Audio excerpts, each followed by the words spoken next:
Tere hommikust, meie vägevad pühapäeva hommikukohvi kuulajad. Tere Heike, tere Kaisa.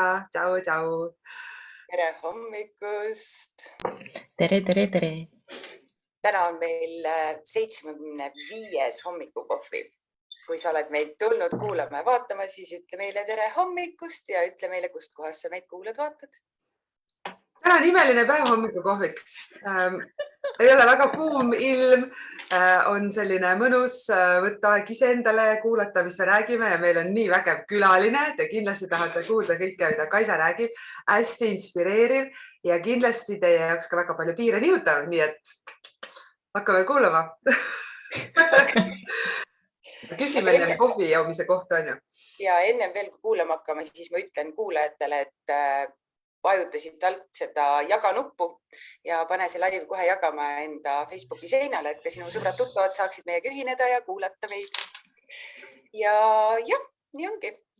Mina juba jagasin, nii et jaga ka. Siin on kindlasti palju Kaisa sõbrannas ja tuttavaid kuulamas. Tervitame teid. Väga võimalik. Ja väga võimalik. Mina usun küll, et on. Mina küll läheks enda sõbrannad kuulama, kui ta kuskil otse-eetris on. Nii et. No paljud lubasid nagu ikka, et nad tulevad kuulama, aga kunagi ei tea. Küll nad tulevad. Kuidas sa, Kaisa, oma hommikukohvi jood? Kas sa üldse jood? Joon, ma olen selles suhtes kohvist ikkagi suhteliselt sõltuv, et esimene asi hommikul on, et ma teen endale kohvi ja ma joon mustalt, must nagu öö.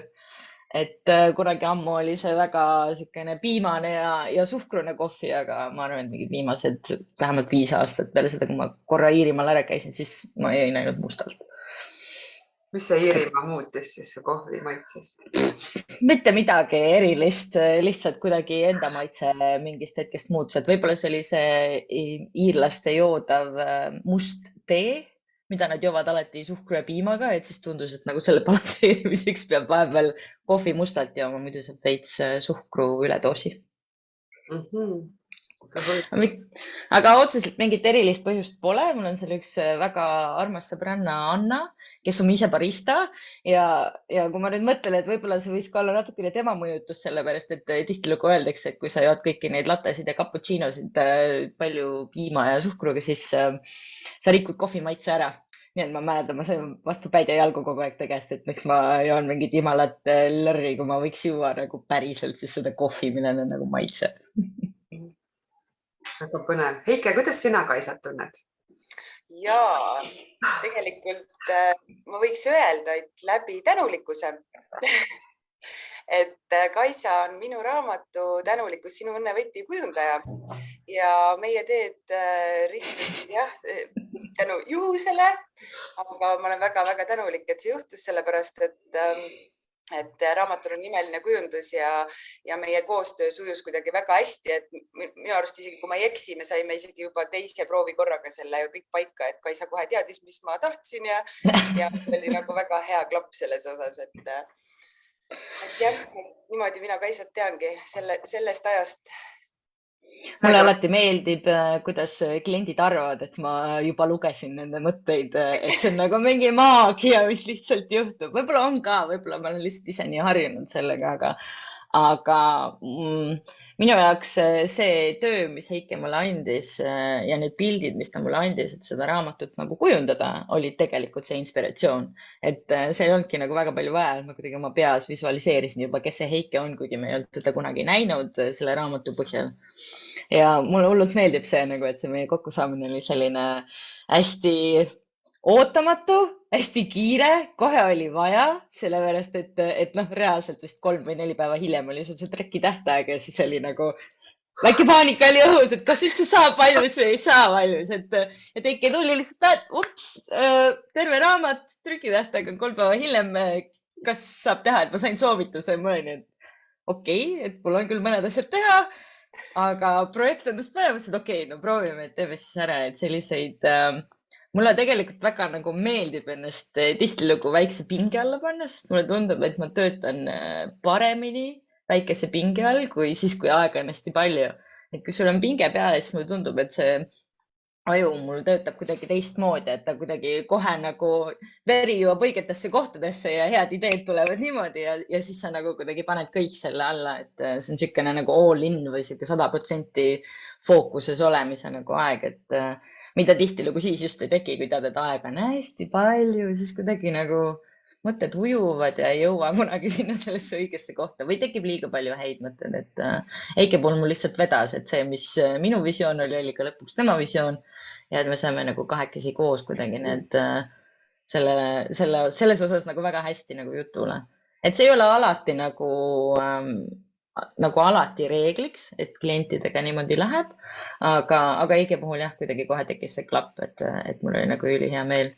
Ja me nägime tegelikult ju reaalselt esimene kord siis, kui sul oli selle raamatu esitlus ja ma just üritasin mõelda, et minust ma Kaid nägin ka esimest korda tol korral. Ma ei ole 100% räägin, kus sa mind nägid. Okei, väga tore, väga tore. Mind huvitab see, et ühesõnaga Eike jõudis sinuni läbi soovituse. Et keegi soovitas, ta võttis sinuga ühendust või ta kuskil. Jah, okei. Kui ma õigesti mäletan, siis äkki mu maaliõpetaja soovitas mind. Ma ei ole 100% kindel, aga ma arvan, et see tuli läbi Maria vestlusega. Ma enam ei mäleta, see oli nii ammu. Okei, sest mina tean sind tegelikult Katre kaudu. Ega kui Heikel see raamat ilmus, siis jah, ma suhtlesin Eikega, aga mitte nii nagu praegu. See oli väga vähe alles, siis suhtlesime Eikega, kui oli see raamatu esitlus ja siis ma tean, et ma tahtsin sinna Tartusse tulla, aga mul kuidagi ei õnnestunud. Ja tegelikult me nägime ühel, ma arvan, ma ei tea, kas see võis sama suvi olla, paar suve tagasi Katre sünnipäeval. Ja tegelikult ma olin sind enne ka kuidagi, me ei olnud küll suhelnud ja nii, aga kuidagi su nimi kuskilt või midagi oli silma jäänud, mingi Katre asjadest suure tõenäosusega või äkki sa olid meil, me Katrega tegime tollel kevadel neid, tema tegi passion test ja mina rääkisin kas siis eesmärgist või mina pildist juurde. Ja võib-olla sa ühel sellel ka osaliselt, ma täpselt ei tea, aga igal juhul see sinised juuksed ja kulmud ja need ei unune nii kähku, nii et räägi nüüd mulle, mis värk nendega on? Selles suhtes ma ei teagi nagu, kui alati inimesed küsivad, et kas see on nagu mingi sükene moevärk, et peab just nii olema, siis tegelikkuses see kuidagi üldse ei saanud sellest algust, et minu jaoks see juuste värk on alati olnud tegelikult üks introverdi nipp, kuidas olla rohkem ekstrovertne. et see sai alguse juba, ma arvan, et ma olin äkki 18-19 selline, isegi noorem, sest ma mäletan, et mul esimesed leekpunased juuksed ma värvisin tal 16-aastaselt, aga see oli vihaga tehtud, sellepärast, et siis ma tahtsin oma peiksile näidata, et ma võin teha ükskõik mida, et ta ei saa, tal ei ole võimu üle. Aga need sinised juuksed, need tulid, ma arvan, circa 8 aastat tagasi.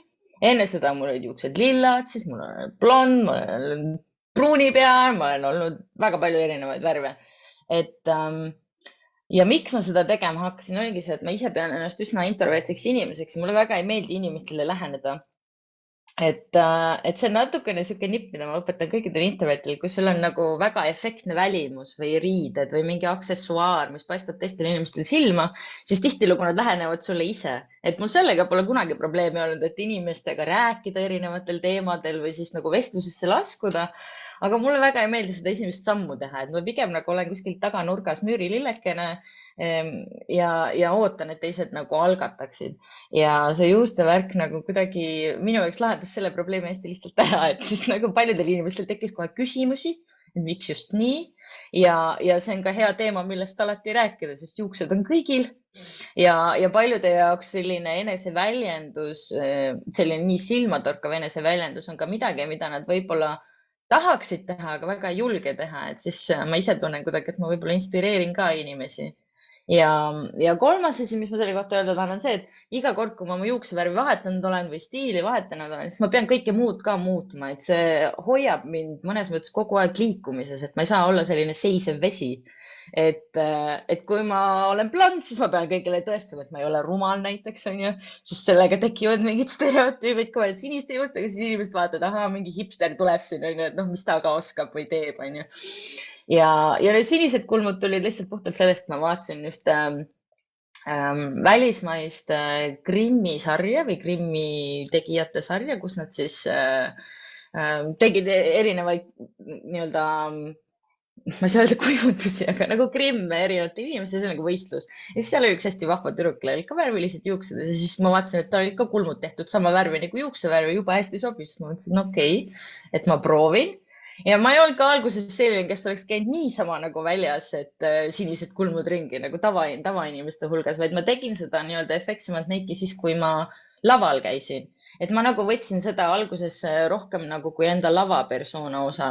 Et selleks, et lavale laulma minna, ma justkui nagu pidin niikuinii transformeerima sellest introverdist, kes ma olen nagu pisut rohkem efektsema ja väljendusrikkama ekstraverdi. Et see kuidagi andis lihtsalt sellele rock'n'rolli imidžile ka juurde, et nüüd ma olen lihtsalt rock'n'roll, vahet pole, kas olen laval või ei ole. Kuule, väga huvitav, minu sai küll asi selgemaks, et mis selle taga on ja minust taga ja nipp ka. Kuule, aga siin meie plakati peal oled sa ennast nimetanud vabakutseline graafiline disainer, illustraator ja kunstnik. Kas sa oled alati olnud disainer, illustraator ja kunstnik või räägi natuke sellest, kuidas sa sinna jõudsid ja võib-olla see on alati sinus olnud, aga kuidas sa jõudsid sinna, et järsku siis ennast selleks nimetada ja sellest aru saada, et see ongi see, mis sa teha tahad? See on jälle super hea küsimus, sellepärast, et ma arvan, et see on üks asju, mida ma nüüdsest olen hakanud rohkem tagasi andma ka noortele, et kui mina nagu koolis käisin veel ja väiksena mingitest asjadest unistasin, siis ma tahtsin saada lauljaks ja ma vaatasin nagu selliseid Jaapani animatsiooni multikaid nii-öelda Saksa telekanalite pealt ja tahtsin animeerijaks saada ja siis ma joonistasin mingeid nukukesi ja tegin nii-öelda nagu moedisaini pisut paberi peal. Ja ma nagu väiksest peale mul on olnud nagu kaks kirge, et mul on muusika ja mul on olnud kunst ja ma olen alati mõelnud, ma tahaks, et mu tuleviku mingi töö oleks sellega kuidagi seotud. Ja ma üritasin olla nagu hästi ratsionaalne, et kui ma põhikooli lõpetasin, siis ma nagu olin kuidagi otsustanud või otsusele jõudnud, et kui ma panen matemaatika ja kunsti kokku, siis laks sellest saab arhitektuur, et minust saab arhitekt mingi hetk. Et kõik see aeg, kui ma käisin gümnaasiumis ja olin siis nii-öelda matemaatika, füüsika eriklaasis, võtsin joonistamise tunde või joonestamise tunde ja eraldi nagu matemaatikatunde, siis ma nagu mõtlesin selle peale, et ma tahaks sisseastumiskatset teha arhitektuuri. Tegelikult minu esimene nii-öelda suund üldse nii-öelda leida mingi amet endale oligi see, et ma läksin arhitektuuri õppima. Ja ainus koht, kus arhitektuuri õppida sai, tol hetkel oli Tallinn. Ja kui ma Tallinnasse kolisin, siis naljaks ma kõigepealt hakkasin tööle üldse ühes juuksurisalongis nii-öelda administraatorina ja müügiesindaja. Müüsin šampooni ja balsamit ja siis nagu sain oma nii-öelda esimesi kogemusi sellega, et kuidas inimestega suhelda ja siis nagu neile soovitada, millise juuksuri juurde minna. Samal ajal, kui ma seal töötasin, siis ma tegelikult tegin ka esimesi nii-öelda koolituste tõlkimistöid, ehk ma olin tõlk, sünkroontõlk mingitel koolitustel, tõlkisin inglise keelest eesti keelde asju ja vastupidi koolitajatele. Siis kui see töö otsa sai, siis oli vaja kooli kõrvale teine töö leida, siis ma sattusin Elioni. Olin Elioni 165 peal telefonitšik, nii-öelda tere päevast, Kaisa kuulete, kuidas saan aidata. Lahendasin selle nii-öelda inimeste muresid sellest, et kuidas nad saaksid endale internetti ja telefoni ja rikete probleeme. Ka väga huvitav. Ja siis kuidagi sealt nagu edasi läks see teekond minul IT-valdkonda. Et ma oma kooliga olin tol hetkel, ma sain siis arhitektuuri sisse, ma käisin Tallinna Tehnika kõrgkoolis, õppisin rakendusarhitektuuri circa 1,5 kuni 2 aastat. Ma ei tea nüüd, kus seda lugeda, et vahepeal oli seal üks akadeemiline paus. Aga ma sain suht kiiresti nagu aru sellest, et mulle meeldis kõik, mis oli loovuse ja loomingulisega seotud, aga kui asi läks nagu füüsika peale ja mingid konstruktsiooni arvutused ja tehniline mehaanika, no siis see tšikk oli ammu juba läinud. Ja ma nagu võtsin jälle ratsionaalse otsuse vastu, et pole mõtet arhitekti toota siia maailma, kes nagu puutiku peale üritaks neid maju ehitada, et proovime ikkagi midagi loovamat. Aga kuna koheselt ei olnud midagi loovat pakkuda ja ma kuidagi ei suutnud endale ette kujutada seda, et minust võiks saada disainer või kunstnik, sest minu vanemad olid mulle kogu aeg rääkinud, et kunstiga raha ei teeni ja see täiesti mõttetu asi, ei ole mõtet sellega peale endast üldse nagu aega raisata, et tuleb midagi praktilist õppida. No siis minu praktiline lahendus sellele oli see, et kuna mul oli paar sõpra või tuttavad, kes töötasid Skype'is tol hetkel, mis oli just algusjärgust, vist oli 1,5 aastat vana, siis ma kandideerisin Skype'i tööle. ja Skype, noh, ma ütlengi, tol hetkel ta oli ikka totaalne nagu startup või sihuke idufirma, kus kõik käisid tööl nii, kuidas jumal juhatab ja kõik tegid tööd 24/7 ja kõik oli sihuke õhinapõhine lähenemine. Ja Skype'iga ma jäin seotuks järgnevad 8,5 aastat ja ma jõudsin seal selle aja jooksul väga palju erinevaid rolle ära teha, et ma küll alustasin klienditeenusest, ma olin nagu kirjateel seal, vastasin klientide muredele, aga suht ruttu ma sain aru, et mulle ainult sellest ei piisa. Ja ma alustasin seal oma siis meeskonnas nii-öelda uute inimeste väljakoolitamisega, et noh, kui keegi tuli, minu esimene päev oli reaalselt selline, et siin on sinu laud, siin on sinu monitor, siin on sinu arvutikast, ühenda need omavahel kuidagi ära ja siis hakka tööle. Et noh, see oli kogu väljaõpe, mis sulle anti seal alguses, et minu jaoks see ei olnud piisav, ma olin kohusetundlik mina ja niimoodi, et kui uus inimene tuleb, siis tuleb ikka midagi nagu teha nende heaks. Ma mäletan hästi eredalt seda, kuidas ma vist 3. päeval peale seda, kui mind tööle oli võetud, kirjutasin hästi pika kirja oma otsesele ülemusele, et mis kõik on valesti ja mis kõik tuleks ära parandada. Ja noh, selle asemel, et siis keegi teine oleks seda parandama hakanud, siis sujuvalt see kiri nagu tegi väikse bumerangi, jõudis tagasi minuni, et no kui sulle ei meeldi paranda, siis siin on sinu võimalus. Ja tänu sellele, et mulle meeldib inimesi aidata, mulle meeldis aidata teistel inimestel oma potentsiaali kuidagi avastada ja leida ja ma nagu sain rõõmu sellest, et teised inimesed kuidagi saavutasid edu sellest, mis nad teevad või et noh, et neil midagi klikkis sel hetkel, kui mina neile rääkisin neid asju, siis ma jälle nimetan seda, leiutasin endale uue töö, et noh, idufirmades on tihtilugu ikka nii, et noh, positsioone tegelikult otseselt ei ole, on ju, et kõik rollid kuidagi kujunevad aja jooksul. Ja sellest nii-öelda uute töötajate siis nagu onboarding ust või sellest nagu kohale toomisest sai siis sujuvalt minu töö järgnevaks 5 aastaks, kus me siis hakkasime nagu üha suuremaid ja suuremaid meeskondi nii Skype'i sisse tooma, et nagu kõik töötajad said seal mingeid koolitusi selle kohta, et mis see Skype üldse on ja kuidas see töötab, sest sul peab olema mingi lihtne arusaam sellest, et mis see toode on, mille kallal sa töötad ja ka siis nagu oma tiimi nii-öelda klienditeenindustiimile, et neile nagu pakkuda seda, et nad saaksid aru, et kuidas need süsteemid töötavad, et mitte lihtsalt kuidas ma ütlen, ei teeks niimoodi, et monkey see, monkey do, mis on väga tavaline klienditeenindussektoris, eriti kui tegemist on rahvusvaheliste firmadega, eriti kui tegemist on nagu siukse customer support'i osaga, et tihtilugu, kui võetakse kuskilt väljast inimesed või mingi terve suur meeskond tööle, siis tahetakse mingit siukest manuaali, mis annab sulle kohe kõik vastused. Ja meie nagu lähenemisnurk sellele kõigile oligi see, et õpetame neile selgeks, et kuidas nagu loogiliselt neid asju mõelda ja nendest süsteemidest aru saada ja siis nad leiavad ise kõik lahendused.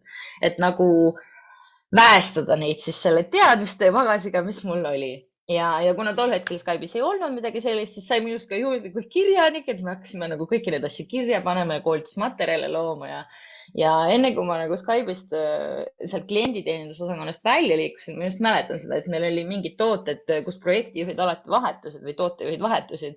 Et siis tekkis juba selline olukord, kus nagu mina klienditeenindusosakonnast läksin siis tootejuhile rääkima, et kuidas tema toode töötab. See, mille peale tema tööle oli võetud ja kuidas see töötas 2 aastat tagasi, kuidas see töötas 4 aastat tagasi ja kuidas see töötas 6 aastat tagasi, et nad ei üritaks neid samu asju üha enam ja enam uuesti jälle proovida, sest me juba teadsime, et need on ära tehtud. Et ma tean, et neid materjale ja asju, mis ma tol hetkel nagu seal koostasin, neid kasutati hiljem ka ja ilmselt kasutatakse siiamaani. Et on mingid asjad, mis nagu ajas ei muutu ja mis nagu süsteemi mõttes nagu siis olid lisandväärtuseks tol hetkel. Ja kui ma siis nagu klienditeenindusosakonnas seal oli, minust ma nii-öelda sain tehniliseks koolitajaks, noh, see on nii-öelda jälle siuke termin, mis põhimõtteliselt tähendas, et sa pidid lihtsalt videokoolituse mingiks eksperdiks saama, aga tegelikult see reaalsus tähendas seda, et keegi tuli ja koolitas sind 2 päeva, andis sulle paberi kätte, ütles head aega ja mine tee nüüd oma tööd. Et rohkem siukene checkbox'i täitmine. Aga ma ise olin nagu uhke selle üle, et noh, nullist põhimõtteliselt jõuda sinna, et sa hakkad kedagi nagu koolitama. Ma sain aru, et ma vist olen päris hea selles koolitamise asjas. Ja siis sujuvalt nagu sellest tiimist ma lahkusin ära. Äkitselt sai minust üleöö nagu 50 inimese asemel, kelle koolitamise eest ma siis nagu vastutasin 2000 inimese koolitamise eest vastutav isik.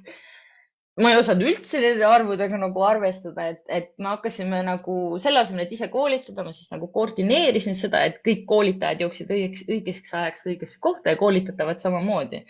Reaalsus, noh, kui lihtsa inimese keeles rääkides, ma olin nagu lasteaiakasvataja, ma ütlesin, et näed, üks grupp lapsi läheb siit, on ju, seal on teie kasvataja ja tema tegeleb teiega 2 päeva ja teistel inimestel siis, kuhu nemad minema peavad. Aga see ei olnud ainult nagu Eesti-sisene, et see ei olnud ainult see, et me seal Tallinna kontoris oleksime neid asju teinud, et pigem see hõlmaski siis nagu 6 erinevat riiki ja noh, proovi sa siis nagu organiseerida Tallinnast, ma ei tea, Rootsi koht, kus seda koolitust teha ilma ise seal olemata, toit, mis neile antakse, et inimesed kohale jooks, et koolitajad teaks, kuhu ta läheb, et see nagu tegelikult nõudis väga head projekti juhtimisoskust, seda, et sa inimestega suudad kuidagi kaugelt luua sellise usaldusliku side, et nad on sulle nõus mingeid teeneid tegema, on ju. Et noh, et palun ole hea, on ju, ma ei tea, vaata, et kas seal on pikendusjuhe või et palun ole hea, vaata, kas toit ikka jõudis kohale ja las keegi võiks ukse lahti teha ja noh, ma ei tea, selliseid asju. Ja kui mul nagu selles töös siis lõpuks nagu mingi hetk villand sai, et siis sujuvalt mind kuidagi liigutati Skype'i siseselt innovatsioonikommuuni juhtima. No, mida mina teadsin innovatsioonist oli see, et on häkatonid, korraldatakse selliseid 48-tunniseid, inimesed tulevad kokku ja teevad mingit asju ja siis mul oli vaja kuidagi veenda Skype'i sees siis et inimesed peaksid oma aega siis kulutama selleks, et Skype'i jaoks mingeid põnevaid tooteid välja mõelda. Ja igasugu muid üritusi ka, nagu, et see oli nagu ainult üks osa sellest, et samal ajal oli meil ka teine initsiatiiv, mis tegeles sellega, kuidas siis nagu firmasisene YouTube töötaks, et noh, meil oli firmasisene YouTube tähendas seda, et aeg-ajalt tehti selliseid tehnilisi loenguid, on ju, toredad inimesed tulid toredatest tiimidest rääkima oma tööst teistele inimestele, kes siis olid teistes tiimides, et inimesed jälle omavahel suhtleksid rohkem ja saaksid aru nagu, mis teiste töö nagu mõte on.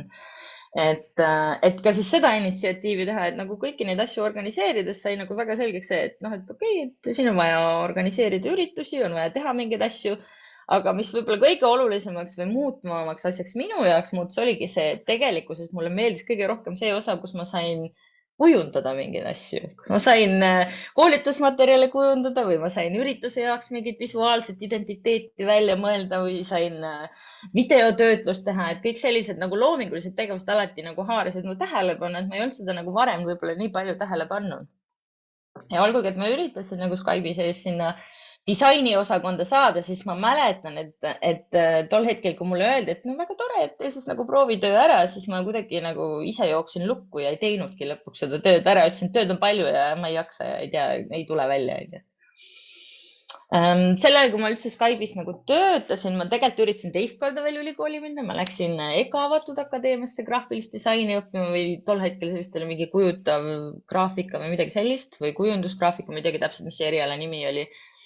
Mis siis jäi pooleli tänu sellele, et ma hästi palju reisisin, et see kool ise oli laupäeviti ja tavaliselt oligi niimoodi, et pühapäeval ma pakkusin oma asjad, sõitsin kuskile Budapesti näiteks nädalaks, reede öösel tulin tagasi, laupäeva hommikul kooli, siis jälle oled päev otsa kooli, siis pühapäeval jälle niimoodi mingi mitu nädalat järjest, et ma nagu üritasin küll nagu sinnapoole liikuda, aga kuidagi mulle tundus, et juba raskeks läks see asi. Ja lõpuks nagu Skype'ist või Microsoftist siis tol hetkel juba nagu lahkumiseks andis mulle siis tõuke lihtsalt see, et üks minu kolleegidest, kes juba oli lahkunud Skype'ist, oli oma idufirma loonud ja kuidagi jutu käigus ma läksin neile lihtsalt külla, siis nad asusid kõrval majas, ütlesin tere, tšau, mis teete ja siis küsisid, tšau, mis sina teed, kas sa tööle ei taha tulla? Meil oleks just vaja mingit sellist asjapulka, kes tuleks ja teeks palju erinevaid asju ära. Ja siis äkitselt sai minust üleöö nagu tooteturundaja. Noh, jällegi mingi roll, millest ma mitte midagi ei tea. Ma teadsin, et on Facebook, Twitter, Instagram, mida seal täpselt tehakse. Noh, Facebooki kohta ei juba midagi teada, aga Twitter, Instagram oli minu jaoks täiesti mingi must maa, on ju. Ja mõtlesin, et okei, et noh, kutsuti, siis tuleb minna. Kuna palk oli ka väga hea, siis mõtlesin, et see on minu nagu võimalus. Ja sinna ma jäin umbes 1,5 aastaks. Ja tegingi kõike erinevatest turundusasjadest kuni kujunduste, copywritinguni, klientiteeninduse osa mõttes siis nagu igasuguste mingite asjade kirjutamiseni välja. Isegi sekretär oli, vahel tegin kohvi ka, kui vaja oli. Et mulle alati on meeldinud sellised tööd, kus ma saan palju erinevaid asju teha, sest siis mul ei hakka igav. Et tihtilugu tekib niimoodi, et kui mul on mingi asi millestki väga vaimustunud, siis ma teen mõnda aega seda ja siis, kui ma tunnen, et ma olen mingi taseme juba saavutanud, siis see nagu muutub minu jaoks veidi ebahuvitavaks, et siis on nagu okei, no, et ma ei ole kunagi tahtnud mingis ühes asjas väga-väga heaks saada, et ma olen alati tahtnud paljudes erinevates asjades hea olla ja see teadmine, et ma võingi olla hea nii kunstis ja muusikas kui ka mingites muudes asjades, tegelikult jõudis minule palju hiljem, et ma arvan, et kuskil 30-ndates, siis ma sain lõpuks aru, et mis asja, ma ei peagi olema ainult ühe kinga kingsepp, on ju, et ma võin tegelikult teha mitu erinevat asja ja pole kellegi asi mulle öelda, et kes ma siis olen. Lihtsalt see sinu otsustada on, et ma vahepeal korra segan see vahel Skype'i juurde tagasi, kui ma siin kuulan, et ma ütlen, et no näed, et siis tegelikult sa väga palju suhtlesid, aga enne me ütlesime seda introverti, ekstraverti asja tegelikult. Ma arvan, sa said seal päris mõnusa kooli, kuidas inimestega on ju suhelda ja said juba siis selle maitse suu, et see disain meeldib, nagu ma aru sain. Aga kus on nagu see hetk, kas sa näiteks tunned, et see disaini või kunstniku pool on see, kus sa tahaksid nagu edasi minna? Vaat sa praegu just tõid välja, et siis, kui ma mitmes asjas natuke hea olen, aga kas see on ikkagi sinu südame siis vallutanud, et äkki ikkagi seal ei hakka kunagi iga, seal on ka ju nii palju tahke, on ju? Jaa, absoluutselt, et ma just mõtlengi, et see Fliibi aeg oli ka selline, et ma põhimõtteliselt Fliibi kõrvalt siis otsustasin, ma lähen tagasi kooli, et ma ikkagi tahan graafilist disaini õppida. Ja ma astusin nagu Kuressaare ametikooli, et seal oli tsükliõpe, mis tähendas seda, et iga kuu nädal aega ma olin Kuressaares. Kuna mu vanaisa elas, siis mul oli väga hea põhjus, miks vanaisale nädalaks ajaks külla minna. Ja siis nagu õppida seal, et kuidas see disainivärk tegelikult nagu toimib. Ja tegelikult hästi naljakas selle asja juures ongi see, et olgugi, et mul olid mingid muud tööd, siis tegelikult graafilist disaini kui sellist ma tegelikult tegin juba enne seda. Et oligi, see sai alguses nendest ürituste korraldamisest ja nende jaoks mingite plakatite ja videote ja jumal teab mille nagu loomisest. Et siis olid mingid sõbrad, kes tahtsid üht koma teist, on ju. Ja ma kuidagi nagu juba kõrvalt hakkasin seda tegema. Tegelikult 2012 aastat ma tegin oma firma, et ma juba kohe firma algusest peale tegin mingeid disainitöid, aga ma ei julgenud ennast kunagi graafiliseks disaineriks nimetada. Ja põhjus, miks ma seda ei ole, ongi minu jaoks täpselt see, et mul on jäänud nagu endal see visioon, et kui mul paberit ei ole, siis kuidas ma saan ennast disaineriks nimetada, on ju. Et kes ma siis olen? Sama tegelikult ma võiks öelda praegu ka kunstniku või illustraatori ameti kohta, et kui mul paberit ei ole, mis ütleb, et ma ei tea, maali osakonna lõpetanud, kas ma siis olengi päris kunstnik. Et just eelmine nädal oli Tartu Kunstnike Liidu selline aasta nagu koosolek, et mind võeti sinna eelmine aasta koosolekul vastu ja siis seekord ma nagu esimest korda sain sinna koosolekule minna. Ja siis ma just olin ümbritsetud inimesed, kes meil maali osakonnas ja me oleme kursakaaslased, kõik on läbinud mingi nii-öelda ametliku vormi sellest, et nad on maalikunstnikud ja siis tulen mina, et ma siin võtsin pintsli kätte ja natukene värvi ka ja tegin mingit värki, et ma olen nüüd ka kunstnik. Et see definitsiooni küsimus tegelikult ma arvan, et see on olulisem teistele inimestele, kui peaks olema sulle endale. Ja kui sa küsid seda, et kas ma tahan seda jätkuvalt edasi teha, siis ma ütlen, et ma tahan seda praegu teha. Et see ütelda, et ma olen kunstnik, tuli minul ka 5 aastat tagasi, kui ma seal Iirimaal olin ja kuidagi hästi kadunud olin endaga, et kes ma siis olen ja kus ma siis olen ja miks ma üldse olen, on ju. Siis see oli võib-olla esimene kord, kus ma niimoodi üldse julgesin endale tunnistada, et ma tahaksin nagu maalida, ma tahaksin luua, ma tahaksin nagu joonistada, ma tahaks, et inimesed vaataks neid maale ja mõtles, vau, milline kunstnik on ju. Mitte graafiline disainer Kaisa Olsting tegi seda, vaid et kunstnik Kaisa Olsting tegi seda. Ja ma arvan, et kui oleks olnud seda Iirimaad, kuhu ma läksin ka nii-öelda värsket õhku hingama, lihtsalt vahetada veits keskkonda, siis ma ei oleks võib-olla üldse jõudnud siia, kus ma olen praegu, kus ma ütlen, et ma olen nagu illustraator ja kunstnik. Ja tegelikult see, et räägid, see on hästi nagu inimlik, et aga ma pole kooli lõpetanud, ma ei saa ennast selleks nimetada. See on hästi hea, et sa selle siin välja tood, et ma loodan, et see inspireerib ka teisi inimesi tegema midagi, mis sa südamärgi tunned, et sa tahad teha. Et kas see, mis su selja taga on, sinu enda tehtud? Jaa, see on minu enda tehtud. Palun. täiega kunst ju, ma oskan neid selle kolmnurga sinna joonistada, kui sedagi. Et minu arvates on see hästi tore kuulda, et sa kuulasid enda südame häält ja et kuulge, aga ma olen siis kunstnik ja tundub, et see keskkonnavahetus mõjus ka sulle hästi, et kaua sa olid seal Iirimaal? Ma olin Iirimaal 2 aastat ja ma olen sinuga nõus, et see keskkonnavahetus aitas mind selles osas, et ma sain olla kuidagi palju rohkem mina ise, et mulle tundus, et siin Eestis oli mul raske olla see, kes ma olen nagu, või see, kes ma päriselt tunnen, et ma olen, sest kuidagi hästi palju oli ootusi. No, sul on ikka alati pereootused on ju ja ühiskonna ootused. Oma kodus alati sa nagu täidad kellegi teise vajadusi ja ootusi, sellepärast mõtlegi, minge käige kuskil korra ära, et te saate näha, et teie olete. Et ega sa ei tähenda, et kodus halb on, aga okei, räägi edasi, kaua olid seal.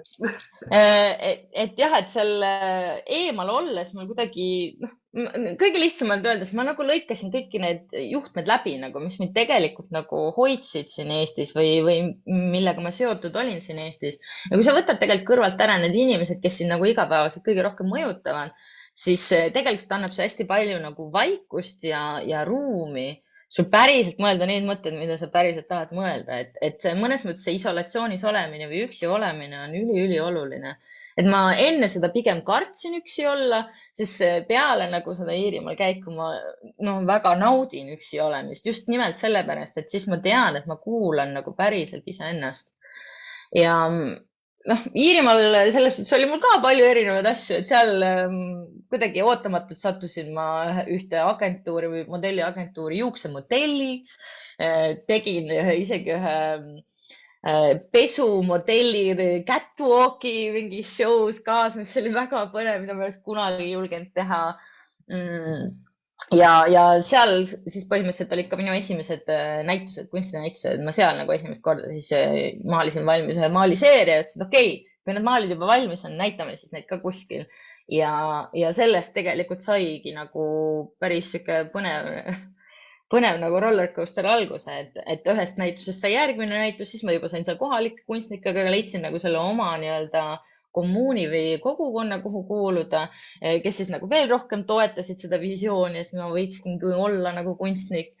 Ja sealt siis edasi järgmine mingi festivali kutse, et see kuidagi toimis seal palju paremini ja ma arvan, et mõnes mõttes ka see, et ma seda just nagu Iirimaal tegin, tegelikult oli ka hästi oluline, sellepärast, et seal siuke kunstniku olemine, see linn, kus ma olin, Galways, mis on nii-öelda Iirimaa siukene, kutsutakse peolinnaks, aga tegelikult on ta väga sarnane Tartule, et on siuke ka veits hipster, et seal on hästi palju erinevaid kultuure tuleb kokku ja inimesed on hästi siuksed avatud just nimelt sellepärast, et seal on palju erinevaid hääli, et seal on inimesi Brasiiliast ja Hispaaniast ja Prantsusmaalt, et kõik tulevad sinna kokku, et ma arvan, et see nagu mängis ka rolli, sest tagasi Eestisse tulles ma ei tundnud siin seda samasugust vabadust, nagu mul oli seal. Et see on nagu hästi huvitav, et just seal nagu leiti nagu see toetuspind või siis olin ma ise palju aktiivsem, et leida neid asju. Kaua sa olid seal siis kokku? 2 aastat täpselt. Ma läksin... Kas sa ei tundnud, et tahaks jääda siis jääda mingiks ajaks? No mingi aeg ma ju olin ka. Aga kauemaks, ütleme, et ei jää sinna elama ja küll ma kunagi siis vaatan, mis tulevikku umbes toob. No tagasi ma tulin puht praktilistel põhjustel, sellepärast, et Galway oli selline linn, kus oli väga raske leida elukohta. Olles eelnevalt 13 aastat üksinda elanud, oma korter, oma tuba, oma luba, siis seal ma olin sunnitud ikkagi elama teiste inimestega koos. Et seal on väga tavaline, et sa üürid endale mingi toa kuskil majas, kus elab veel mingi 5 inimest. Ja selline kommuunielu ühest küljest mulle nagu väga ei meeldinud, et ma ikkagi tahtsin mingit oma väikest kohta, kus olla ja ma ütlesin, et Eestis on selleks nagu paremad võimalused. Et mul lõpus lihtsalt läks väga raskeks elukohta leida, et just nimelt sellepärast, et seal oli hästi palju üliõpilasi, siis kõik need toad olid ära võetud ja see oli päris kallis selle koha pealt, et siis tõsteti hindu. Et sama, mis tegelikult praegu juhtub Eestis mõnes mõttes oli seal juba 2-3 aastat tagasi. Ja minu plaan oli siis et ma tahan nüüd olla see nälgiv kunstnik või ma olen nälgiv kunstnik või ma ei tea, et ma olen kunstnik, sellega käib see nälgiv kuvand kuidagi kaasas, et siis ma parem nälgin Hispaanias päikese all kui Iirimaal, et minu plaan oli siis läbi Eesti korraks tulla siia, ütelda perele tere, tšau, oma dokumendid ära uuendada ja Hispaaniasse edasi minna. Aga siis kuidagi juhtus niimoodi, et ma armusin uuesti oma kodulinna ära selle 6 aja jooksul, mis ma siin olin ja mõtlesin, et et ma siis natuke olen siin ja Ja siis tuli koroona ja noh, siin ma siis nüüd olen. Et koroona ajal ma ei näinud nagu põhjust, miks Hispaanias nagu pikemaks minna. Et ma käisin küll 2 reisil seal, mis mulle väga meeldisid ja mul on ikka veel sihuke tunne, et mingi hetk ma pean ikkagi mõne aja seal elama. Aga jah, et ma kuidagi jäin püsima siia Tartusse ja mõnes mõttes ma arvan, et ma nüüd juba hakkangi tundma seda, et liiga palju juuri on alla kasvanud, et tuleb jälle ennast raputama, hakata siit veits lahti ja minna tuulutama. No sul on see suur energia, selline vägev tegutsemise energia, hästi palju tunnen ennast ära, et vahel vaatad juba jään ühte kohta kauaks, peab edasi liikuma, et me olemegi siin selle arenemiseks ju. Et aga kuidas sinu igapäev praegu välja näeb ja natuke tee endale reklaami, me pärast paneme neid linke ka siia juurde, aga räägi natuke, kuidas sul praegu näeb see igapäev välja? No ma ütleks, et praegu on selles mõttes ma olen jõudnud sellisesse kohta, kus ma nagu armastan enda päevatööd või olla see vabakutselise elu. Hea lugu, mida rääkida, et vabakutseline versus see, et sa ütled, et sa oled töötu. 2 väga erinevat emotsiooni. Kui ma tulin Fliibist töölt ära, põhimõtteliselt ja otsustasin, ma lähen graafilist disaini õppima, siis ma ei saanud samal ajal tööd teha. Ja ma mäletan seda, et esimesed 3 nädalat peale seda, kui ma olin ise töölt ära tulnud ja ma kodus seal tegin oma mingi tehteid ja värke ja olin nii-öelda käsitööline, siis mul oli kuidagi häbi välja minna teiste inimestega nagu rääkima, et kuidas ma siis ennast nagu defineerin, et ma olen nüüd nagu justkui nagu töötu, isegi töötukassa mind jutule ei võta, sest mul on oma mingi äri, pole isegi nagu töötukassa töötu, vaid ma olen juba paberiteta töötanud, et nagu jube raske, Ja siis ma nagu mõtlesin välja, et ma ei ole töötu, et ma olen vabakutseline, sest põhimõtteliselt ma olin vabakutseline, ma võin ükskõik mis kutset valida, Ja ma mäletan seda shifti, et kuidas inimesed nagu suhtuvad sellest, et sõna töötu tekitab inimestes justkui sellist nagu kaastunnet. Oh, sa vaene väike, sa oled nüüd töötu, kuidas sa üldse hakkama saad ja kes sa üldse oled, nagu sul pole ametit ega miskit, Kui sa ütled inimestele, et ma olen vabakutseline, siis issand, mina tahaks ka vabakutseline olla. Ma olen nii, sa vaatan ikka alt üles, et kuidas ikka, nii tore, et saad olla vabakutseline. Põhimõtteliselt täpselt sama asi. Nii julge, issand, sa oled ikka nii julge, et sa julged ikka vaba olla. Aga see on nii hea näide, mis sa tood, et Eike, kas sina oled vahel sellele mõelnud, et kas sa oled töötu või oled vabakutseline? Et just on see väga hea. See on väga hea näide ja see näitab tegelikult seda, et kuidas läbi ühiskond meid näeb ja vaata, sa ütlesid ka ise ka, et need inimesed, kes meid ümbritsevad ja siis mulle, ma ei tea, see lugu on lihtsalt nii vägev, mis me siin varem juba ei ole kutsunud.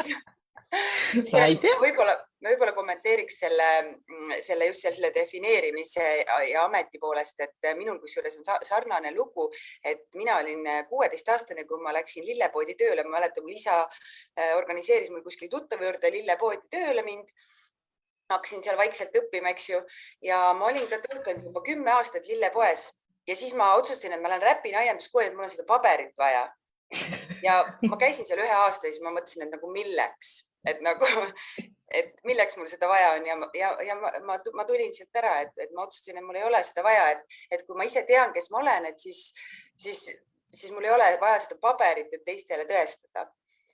Et see on nagu väga võimas tegelikult aru saada, et kui sa tead, kes ise oled, et siis tegelikult ka teised näevad sind sellisena. Nojah, kui ma mõtlen selle peale, et reaalselt selleks, et kui ma lõpuks sinna Kuressaare ametikooli läksin nii-öelda siis seda graafilise disaineri paberit saama, ma läksin sinna kohale, mõtlesin, ei tea, kas nad mind ikka vastu võtavad, Minu portfoolio tuli kaasa võtta. Ma võtsin portfoolio, minu portfoolio oli selline, kõik raamatud, märkmikud, värgid, mis ma olin kujundanud, plakatid, värgid, särgid. Mõtlesin, andsin nii-öelda arglikul käel, õpetajad, kes selle nii-öelda vastuvõtukomiteel vaatasid mind nagu ülevalt alla, mis te siin teete nagu, et nagu põhimõtteliselt teete juba seda, mida me siin õpetame, et kas on ikka vaja vaata. Aga põhjus, miks ma ikkagi otsustasin, et ma tahan, on just nimelt see, et ma ei ütle, et ma läksin sinna nagu õppima nagu tehniliselt midagi uut või nagu graafilise disaini ameti mõttes midagi uut, aga mida ma sealt sain tänu sellele, et nad ise nii paindlikud olid ja ei pannud nagu seda tegema, et sa pead tegema täpselt neid samu mingeid kõige lihtsamaid asju, mida kõik ülejäänud teevad, vaid nad andsid mulle võimaluse ise ennast arendada. reaalselt nad andsid mulle lihtsalt selle koha, kus ma võisin minna, öelda, ahah, teised teevad seda ülesannet, seda ma tegelikult olen, noh, ma oskan teha, onju, et ma mõtlesin endale ise ülesande välja, õpetaja, kas nii tohib, onju, tegin selle valmis ja siis nad tegelikult panid mind sellisesse positsiooni, kus ma pidin ka teistele rääkima, mida ma siis ise õppisin juurde. Ja mis oli siis, ma sain nagu õpetaja kogemuse mõnes mõttes ja teisest küljest ma sain sealt ka hästi erinevate vaatenurkade nagu kogemuse, et väga suur osa graafilise disaineri või üldse loovast tööst on see, et ma oskaks analüüsida seda, mida on vaja teha, seda, mida on juba tehtud ja miks on seda tehtud. Et tehniliselt sa võid väga hea olla nagu disaini mõttes, onju, aga kui sul puudub nagu visuaalselt mingi sükene visioon või mõte või idee, miks sa neid asju teed ja sa ei oska analüüsida, et miks mingid asjad on kuidagi välja kujunenud või isegi kas või teiste inimeste stiili jäljendada, onju. Et noh, näiteks ma ei tea, kui ma näen sellist maali, onju, kas ma oskaks sellist maali järgi teha, et ma pean olema võimeline mõtlema, kuidas see kunstnik mõtles, et seda järgi teha. Ja isegi kui ma selle järgi teen, siis see ei ole kunagi 100% seesama, et see on alati midagi uut, et mõnes mõttes see visuaalse töö analüüsimise oskus annab sulle võimaluse ise ka sünteesida uusi ideid ja olla veel loovam. Et minu nagu grupis oli seal inimesi, kes olid 20-aastased ja inimesi, kes olid 60-aastased. Et ma nagu nägin, et üks ja sama ülesannet võib 16 erineval moel lahendada ja mis oli nagu minu jaoks ülipõnev.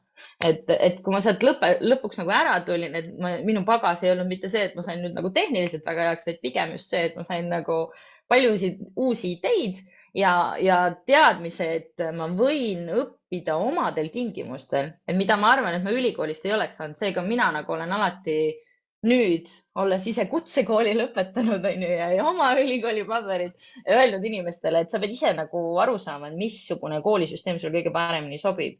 Et ülikoolis ma ei näinud sellist toetust, kui ma nägin kutsekoolis ja selles suhtes nagu mina julgen väga öelda, et tegelikult on ju kutseharidusel ka Eestil ikkagi mingi sükene nii-öelda nagu halb maik juures, aga tegelikult see on palju muutumas. Ja, just, et see on nagu väga-väga muutunud. Kas selle kooli sa siis lõpetasid? Ja, Kuressaare ametikooli ma siis lõpetasin. Me tuleme tagasi selle juurde, mis sa teed igapäevaselt? Töötu versus vabakutsina, sa oled vabakutsina, aga mis sa siis nagu teed? Et istud ja maalid, mis sul pähe tuleb või sul on ka ongi kujundustööd, oled sa kuskil nagu tööl selles mõttes või näiteks keegi ettevõte järjepidevalt sinu teenust ostab või mingit sellist asja? No ma olen järjepidevalt ikkagi töötu, aga vabakutseline. Et tavaliselt oma hommikud ma kulutan ise endale kuni kella 12 või 1-ni, siis ma joon oma kohvi, õpin oma keeli, õpin hispaania keelt, albaania keelt näiteks praegu. Siis ma hommikuti teen, praegu on uus asi, et käin jõusaalis, teen tund aega trenni, mida ma varem ei teinud. Kirjutan, et ma väga olen nagu kirjutava meditatsiooni fänn siis, et minu jaoks on oluline nii-öelda hommikupäevikut kirjutada ja tänulikkus samamoodi. Et selliseid asju teha ja siis nagu kui kell lööb 12 või 1, siis ma teen oma mailboxi lahti ja vaatan, mis sealt tuleb. Et põhilise osa minu sissetulekust tuleb siiski praegusel hetkel veel graafilisest disainist. Et selles suhtes ma ei saa öelda, et ma olen nagu täiskohaga kunstnik, aga mul on palju erinevaid nagu projekte, et näiteks seesama maal on osa ühest maaliseeriast, millega ma tahtsin näitusele minna. Et tegelikult selliseid maale peaks kokku tulema 10, nendest valmis on mul 6 praegu. Ja ma olen seda järjepidevalt nüüd üritan viimased pool aastat maalida, et maalimine minu jaoks on selline tegevus, mida ma teen siis, kui mul on vaja loovust endasse natukene rohkem nagu süstida, et ma olen märganud, et see aitab nagu kaasa. Et kunstniku rollis siis nagu nii palju ja samas on mul ka seal kõrval nagu, kuidas seda nüüd siis defineerida, ütleme siis nii-öelda kunstniku või illustraatori rolliga tuleb erinevaid võimalusi kaasa, et sa võid olla ka digitaalselt nagu kunstnik või illustraator, et on erinevaid digitaalseid platvorme läbi, mille sa saad oma tööd müüa. Et oma joonistusi ja loomingut tegelikult ma olen juba aastaid pannud nagu sellistele digitaalsetele platvormidele nagu Redbubble, Displate, Society6, et need on sellised välismaised platvormid, kus sa siis põhimõtteliselt saad oma kunstiteost kasutades luua mingeid erinevaid tooteid, panna neid T-särkidele, ma ei tea, postkaartidele, metallist trükistele ja nii edasi, et läbi selle siis saab põhimõtteliselt ka minu loomingut juba osta, et selles mõttes nagu digitaalne kunstnik ma juba nagu olen, Füüsiline kunstnik, see oleneb sellest nüüd, et noh, et kui palju sul näitusi võib-olla on olnud või tegelikult kas ikka oleneb, et kunstnikuks olemine sõltub ilmselt kõige rohkem sellest, kuidas ise ennast tunned. Kui sina ütled, et sa oled kunstnik, siis kuidas saab keegi sulle vastu vaielda? Kui sa tunned, et sa oled teinud. Väga põnev, et mind huvitab, et kes meid siin on kuulamas, et andke märku, mis te siit tänasest Kaisa loost endale kaasa võtate. Hästi tore oleks tegelikult teada, ma pole ammu seda küsimust küsinud, et mina küll siit võtan selle kaasa, et kõik oleneb vaatenurgast, kas sa oled töötu või sa oled vabakutseline, hästi erineva energiaga, hästi erinevad tunnet tekitavad sõnad. Samamoodi selle, et julge hundi rindel rasvane. Ühesõnaga, et sa oled lasknud elul ennast tegelikult mõnusalt kanda, ja samas teinud ka selle otsuse, et aga ma lähen ja olen seal Iirimaal ja vaatan, kes mina siis olen, et ma tunnen siit seda mõlemat poolt, minu arvates väga julgustav. No ma olen alati noortele rääkima minnes ka, et ma olen nüüd viimased 3 aastat, kui ma Eestis on olnud päris palju tagasi andnud nagu noortele just, et rääkidagi neile, mis mu töö on, millega ma tegelen ja kuidas nemad saaksid ka sinna jõuda, et nad ei pea tegelikult kooli läbima. Praegu võid sa vaadata Skillshare ja YouTube'i ja sealt leida kõik need vajalikud oskused.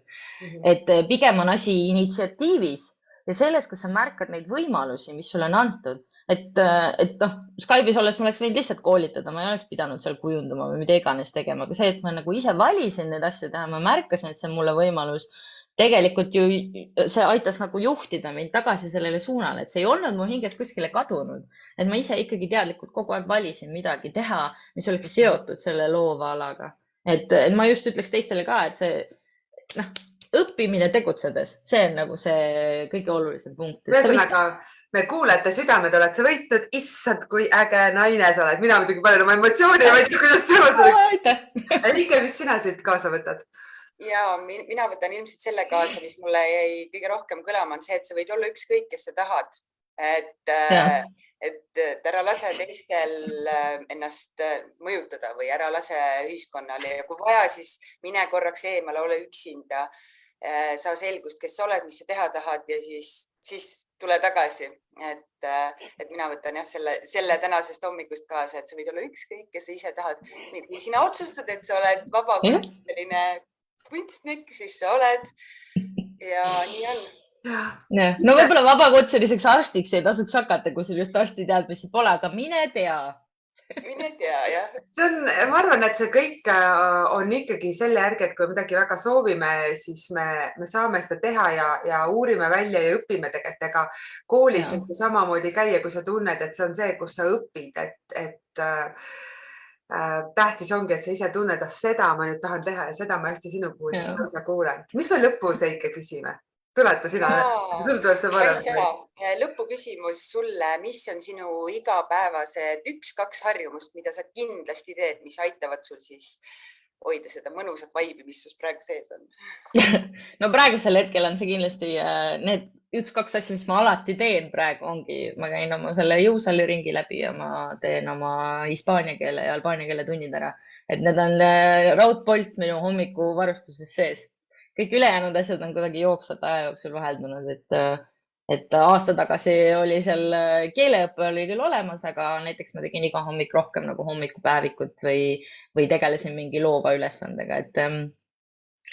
Jah, oleneb sellest, mis on prioriteet tollel hetkel, aga need on kindlasti asjad, mis mind nagu, mida ma pean tegema, sest mu rahutu aju ei luba mul neid tegemata jätta. Isegi täna hommikul enne, kui ma siia tulin, ma tegin ikkagi oma hispaania keele ja albaania keele tunnid ära, et siis süda rahul, ma võin kõike muud teha. See on see järjepidevus, mis tegelikult viib, et seda on Kaisa jutust tegelikult siin täna meil hommikukohvis väga palju läbi käinud, et kuulake veel uuesti, kes nüüd ei jõudnud päris algusest kuulata, et kuidas see järjepidevus ja sihikindlalt liikumine ja võib-olla alati ei tea, mida tahad, aga ikka liigud edasi. Ma võin öelda, et 100%, kui keegi mu käest oleks 25 aastat tagasi küsinud, et kas ma oleksin praegu siin, siis ma kindlasti ei oleks teadnud seda, et ma olen praegu siin, sest kõik need otsused ja valikud, mis on tulnud, need on tulnud ju nagu nii-öelda tegevuse käigus. Need ei ole olnud sellised, et välja arvatud see, et ma tahtsin arhitektuuri õppima minna, et see oli nagu asi. Aga ka see jõudis minuni läbi mingite kuuldud asjade või mingite ideede sünteesimise, et pigem mõnikord nagu hüpata vette, teha nägu, et ma oskan mingeid asju teha ja siis selle käigus nagu õppida neid asju, et mitte nagu lubada teistel inimestel öelda, et sa ei oska, et kõik on õpitav tegelikult. Välja arvatud siis see arsti valdkond. No arstiks sa saad ka õppida, aga no selles mõttes ma päris ei tahaks võib-olla sellist YouTube'i arsti enda kõhu kallale lasta. No ütleme neid elukutsed, ma arvan, on veel selliseid, aga samas ongi ka neid olemas ja mulle meeldib see, et sa pöörad tähelepanu sellele, mida siis on võimalik, kuidas on võimalik, sest me võimegi jääda kinni, oota, arst ei saa olla vabakutseline, kunstnik ka ei saa, no ei saa päris nii olla, eks. No, ja samas oled sa ka õppinud, ma kuulen sinu jutust, sa oled väga palju õppinud kõike, nii et... No ma ütlen selle peale lihtsalt niimoodi, et kool ei ole ainukene valik, et mina tol hetkel, kui mina kooli lõpetasin, arvasin, et ülikooli minek on ainukene valik, aga tegelikult reaalsuses tänapäeval on nii palju erinevaid võimalusi, võtta üks kursus teise järgi, otsi YouTube'is, saad tasuta nagu materjale on tegelikult, võib-olla loe raamatuid.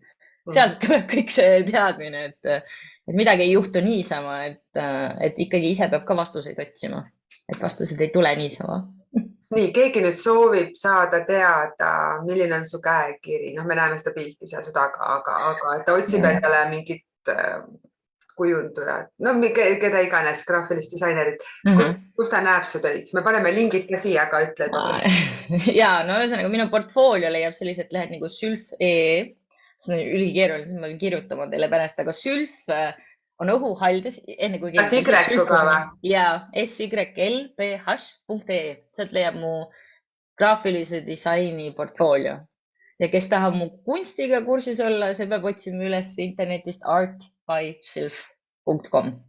Okei, panen need lingid, ma päris praegu leida. Ja, need on palju. Saab need lingid jagada, et kuigi ma pean tunnistama ka seda, et ma olen olnud väga laisk portfoolio uuendaja. Ma ei tea, kuidas need kliendid mind üles leiavad. Ilmselt on väga hea töö tehtud, et üks soovitab teist. Et võib-olla ei saa portfooliost ka päris seda õiget pilti, aga ma olen alati valmis vastama küsimustele ja mingeid töid siis oma nii-öelda erakogus saatma inimestele teele, et nad saaksid aindust, kes ma olen ja mis ma teen. Aga see, kui on soovituste põhine, on ju kõige vägevam, sest see on see päris asi minu arvates. No, jah. Minul on väga hea meel, et sa tulid meiega rääkima ja me kuulajatele ka täiega meeldib. Siin on väga palju mõnusaid asju, et pärast vaata, mis nad siia on kommenteerinud. Ja mina ütlen küll suur aitäh sulle ja aitäh Heike, et sa tegid ettepaneku, et Kaisa kutsuda siia rääkima. Sest me oleme seda kunagi ka vist arutanud, aga mul on hea meel, et nüüd sa siia jõudsid ja ma arvan, et just oli kõige parem hetk selleks. Nii et aitäh teile ja mina soovin juba omalt poolt ilusat päeva. Ja suur aitäh. Tšau! Tšau!